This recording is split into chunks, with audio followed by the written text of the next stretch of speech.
କାଲି ମଧ୍ୟାହ୍ନ ରାତିରେ ଭାରତ ପ୍ରଥମ ଷ୍ଟ୍ରାଇକ୍ କରୁଛି ସୁନ୍ଦର ଅପରେସନ ସିନ୍ଦୁର। କଣ ଏଇ ରହିଛି ଷ୍ଟ୍ରାଇକ୍ର ଉଦ୍ଦେଶ୍ୟ ଆଉ ଯୁଦ୍ଧ ଯୋଉ ସମ୍ଭାବ୍ୟ ଯୁଦ୍ଧ ଅଛି ତାହା କେତେ ଦୂର ଆଗକୁ? ଦେଖନ୍ତୁ ପହଲଗାମ ଆକ୍ରମଣ ଘଟଣା ପରେ ଭାରତ ପାକିସ୍ତାନ ମଧ୍ୟରେ ଗୋଟେ ଉତ୍ତେଜନାପୂର୍ଣ୍ଣ ବାତାବରଣ ରହିଛି। ଯେଉଁଭଳି ଭାବରେ 26 ଜଣ ମହିଳା ଭଉଣୀଙ୍କର ସିନ୍ଦୁର ସେମାନେ ପୋଛି ଦେଇଥିଲେ, ସେ ସିନ୍ଦୁର ମର୍ଯ୍ୟାଦା ରଖିବା ପାଇଁ ଭାରତୀୟ ସେନା ମଧ୍ୟ ତାର ଜବାବ ଦେଇଛି କାଲି ଅପରେସନ ସିନ୍ଦୁର ମାଧ୍ୟମରେ। କାଲି ପାକିସ୍ତାନ ମଧ୍ୟରାତ୍ରରେ ପାକିସ୍ତାନର ଯେଉଁ ପାକ୍ ଅକୁପାଏଡ୍ କାଶ୍ମୀର ଅଞ୍ଚଳର କେତେକ ଅଞ୍ଚଳରେ ଆତଙ୍କବାଦୀ ଆଡ୍ଡା ଉପରେ ଭାରତ ପକ୍ଷରୁ ଆକ୍ରମଣ କରାଯାଇଛି।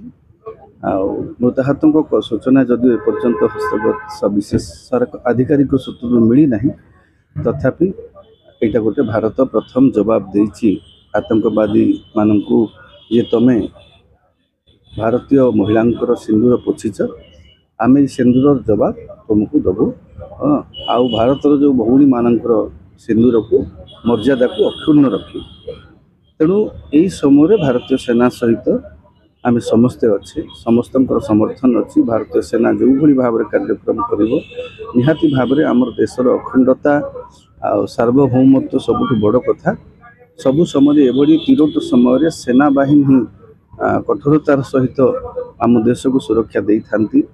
ଯେଭଳି ସୀମାନ୍ତରେ ହେଉ ବା ଯୁଦ୍ଧକାଳୀନ ପରିସ୍ଥିତିରେ ହେଉ, ସେମାନେ ଯେଉଁ ଜବାବ ଦେଇଛନ୍ତି ତାର ହୁଏତ ସେପଟୁ ମଧ୍ୟ ପାକିସ୍ତାନ ପଟୁ ରିଟାଲିଏଟ୍ କରାଯାଇଛି ବୋଲି ସୂଚନା ଆସୁଛି।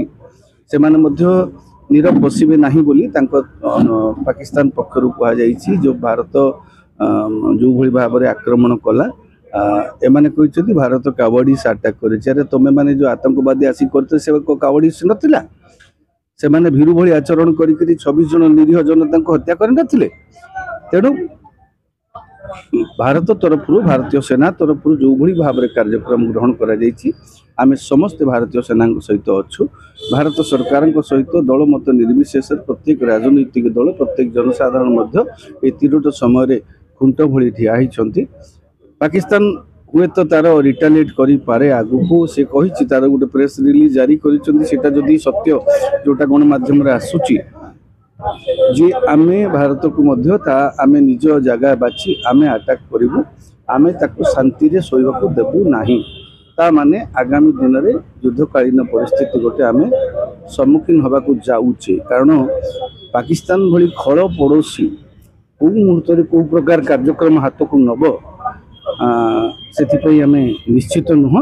ତେଣୁ ଭାରତୀୟ ସେନା ମଧ୍ୟ ପ୍ରସ୍ତୁତ ଅଛନ୍ତି। ଭାରତୀୟ ସେନା ଯେହେତୁ ପହଲ ଆରମ୍ଭ କରିଛନ୍ତି ସେମାନଙ୍କର ଗତକାଲି ଅପରେସନ ସିନ୍ଦୁର, ସେ ଅପରେସନ ସିନ୍ଦୁର ଆଗାମୀ ଦିନରେ ହୁଏତ ଯଦି ପାକିସ୍ତାନ ସେଭଳି କିଛି ଆକ୍ରମଣ କରେ ବା ତାର ପ୍ରତିସ୍ପର୍ଦ୍ଧା ଦେଖାଏ, ତେବେ ଭାରତୀୟ ସେନା ନିଶ୍ଚିତ ଭାବରେ ତାର ଦୃଢ଼ ଜବାବ ଦେବେ। ହଁ, ଗୋଟେ କଥା ହେଉଛି ଆମେ ଏ ସମ୍ପର୍କରେ କାଲି ମଧ୍ୟ ଲୋକମାନଙ୍କୁ ସୂଚନା ଦିଆଯାଇଛି ଯେ ଆଗକୁ ଗୋଟେ ଯୁଦ୍ଧକାଳୀନ ପରିସ୍ଥିତି ସୃଷ୍ଟି ହେଉଛି।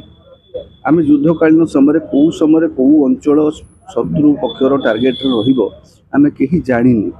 ତେଣୁ ଭାରତର ଯେଉଁ 200 ପାଖାପାଖି କେତେ ଜିଲ୍ଲାରେ ଏଇ ଯେଉଁ ସାମରିକ ଜିଲ୍ଲାରେ ଯେଉଁ କରାଯାଇଛି ସିଭିଲ ଏଇ ସତର୍କତାମୂଳକ ପଦକ୍ଷେପ ଗ୍ରହଣ କରାଯାଉଛି ମକ୍ ଡ୍ରିଲ୍ ମାଧ୍ୟମରେ। ଓଡ଼ିଶାର ମଧ୍ୟ 12ଟି ଜିଲ୍ଲାରେ ଆଜି 4ଟା ବେଳେ ମକ୍ ଡ୍ରିଲ୍ କରାଯାଉଛି। ମକ୍ ଡ୍ରିଲ୍ଟା ହେଉଛି କ'ଣ, ଆପଣ ଦେଖିଥିବେ, ହଠାତ୍ ପୁରୀ ସମୁଦ୍ର କୂଳରେ ଗୋଟେ ଆତଙ୍କବାଦୀ ଜାହାଜ ଆସୁଛି, କିଛି ଲୋକଙ୍କୁ ଆକ୍ରମଣ କରୁଛି, ତାପରେ ସେନାବାହିନୀର ଯବାନମାନେ ତାଙ୍କୁ କାବୁ କରି ନେଉଛନ୍ତି। ଏ ଗୋଟେ ଏକ୍ସରସାଇଜ, ସେଟା ସତ ଯଦିଓ ନୁହେଁ, ସେଭଳି ଘଟଣା ଘଟିବ। ତେଣୁ ଏଇ ଯେଉଁ ଯୁଦ୍ଧ ପାଇଁ ଆଗକୁ କ'ଣ ଘଟିବ, ଯୁଦ୍ଧ ସମୟରେ ସରକାର କେମିତି ସତର୍କ କରିବେ, ଆମର ସିଭିଲ ଡିଫେନ୍ସ ବାଲା ହୁଅନ୍ତୁ, NSS ହୁଅନ୍ତୁ, NCC ହୁଅନ୍ତୁ, ଯେଉଁମାନେ ସ୍ୱେଚ୍ଛାସେବୀ ରେଡ୍କ୍ରସ୍ ହୁଅନ୍ତୁ, ସେମାନଙ୍କର ଦାୟିତ୍ୱ କ'ଣ, ସାଧାରଣ ନାଗରିକର ଦାୟିତ୍ୱ ବା କ'ଣ, ଏ ସମ୍ପର୍କରେ ସଚେତନ କରିବା ପାଇଁ ଏ ଯେଉଁ ମକ୍ ଡ୍ରିଲ୍ କରାଯାଉଛି 12ଟି ଜିଲ୍ଲାରେ, ଭୁବନେଶ୍ୱର ମଧ୍ୟ ସେଥିରେ ସାମିଲ ଅଛି, ଆପଣଙ୍କ ପାରାଦୀପ ଅଛି, ଆପଣଙ୍କ ତାଲଚେର ଅଛି, ଅନେକ କେତେଟା ଜିଲ୍ଲା 12ଟା ଜିଲ୍ଲା ଏଥିରେ ସାମିଲ ହୋଇଛନ୍ତି। ତେଣୁ ଆମେ ସମସ୍ତେ ସରକାରକୁ ଏ ସମ୍ପର୍କରେ ସହଯୋଗ କରିବାର ଆବଶ୍ୟକତା ଅଛି। ଏଇଟା ଆମ ଧନ ଜୀବନର କଥା। ତେଣୁ ଆମେ ସମସ୍ତେ ଯେଉଁ ଆଜି ସାଇରନ୍ ବାଜିବ ବୋଲି 4ଟା ବେଳେ କୁହାଯାଇଛି, ଯେଉଁ ସୂଚନା ଦିଆଯାଇଛି 4ଟା ବେଳେ ଗୋଟେ ଲମ୍ବା ସାଇରନ୍ ବାଜିବ। ଲମ୍ବା ସାଇରନ୍ ବାଜିଲେ ଆମେ ସମସ୍ତେ ନିରାପଦ ଜାଗାକୁ ଚାଲିଯିବା, କଂକ୍ରିଟ ଛାତ ତଳକୁ ଚାଲିଯିବା। जो माने बस्ती रे रहउचंती कच्चा घरे रहउचंती सेमानक पई भारत सरकार ओडिशा सरकार मध्य प्रत्येक राज्यर सरकार मध्य निरापद स्थान को स्थानांतरित करिया पई मध्य पदक्षेप ग्रहण करिसंती। तेणु ए जो घटनाटी लंबा हुई साइरन टी प्रथमे बाजिले आमे समस्त सतर्क होइकि निरापद जगह को पळेबा। परवर्ती पर्याय रे जेते बेले आउ गोटे लंबा साइरन बाजिबो आमे जानिबा जे जो युद्ध परिस्थिति जो संभाव्य युद्ध परिस्थिति हेले जहा हुए से परिस्थिति हल्का हेची शत्रुपक्ष विमान फेरी जाइची। এইভাবে एक्जाक्टली हम जिते बड़े आप युद्ध परिस्थिति हम मनकर युद्ध विमान सरकारी राडार देखा देला से माने संपृक्त अंचल लोक साइरन माध्यम सतर्क करदेवे। तेना आम समस्ते यही आज जदि अभ्यास ठिकना ढंग से करवा हुए तो युद्ध हम न हम से तो भिन्न कथा भगवान कौन इच्छा थी उभय शत्रुपक्ष तो खड़ प्रकृतिर लोक पाकिस्तान से माने कौन करेंगे आम तो चूड़ी पिंधिकी घरे बसवा ना भारतीय सेना से भी तार उचित जवाब देवे। किंतु आम दायित्वटा कौन रहिबो जड़े नागरिक हिसाब रे आमे सरकार को केमिति सहयोग करि परिबा आमे आम धन जीवन को केमिति सुरक्षित रखि परिबा। तेणु आज मॉक ड्रिल टाकू आमे समस्त श्रृंखलार सहित अनुपालन करिबा। सरकार को समालोचना करिवार बहुत समय अछि ताच्छल्य करिवार समय बहुत अछि आमे विभिन्न प्रसंग को अन्य समय मध्ये समालोचना करि परिबा। किंतु एही समय रे जेते बेले सरकार गोटे कथा कहिसंती आमे घंटा बाड़ी नथिले कोविड समय घंटा घंटी बजे नथिले जदि घंटा घंटी बजे पारिथिले आज जिते बड़े आम धन जीवन असुरक्षित हवा आशंका गोटे सृष्टि परिस्थिति आम से तीरोट समय निजक केमती सुरक्षित रखिपर। आज मॉकड्रिलटा से उद्दिष्ट आम आशा अनुरोध करवा समस्त को निजर मन में जार जहाँ भावना भी थाऊ यही जो सतर्कतामूलक पदक्षेप को आम समस्ते ग्रहण करने मानवाई मो जड़े नागरिक हिसाब से समस्त को अनुरोध करुँच।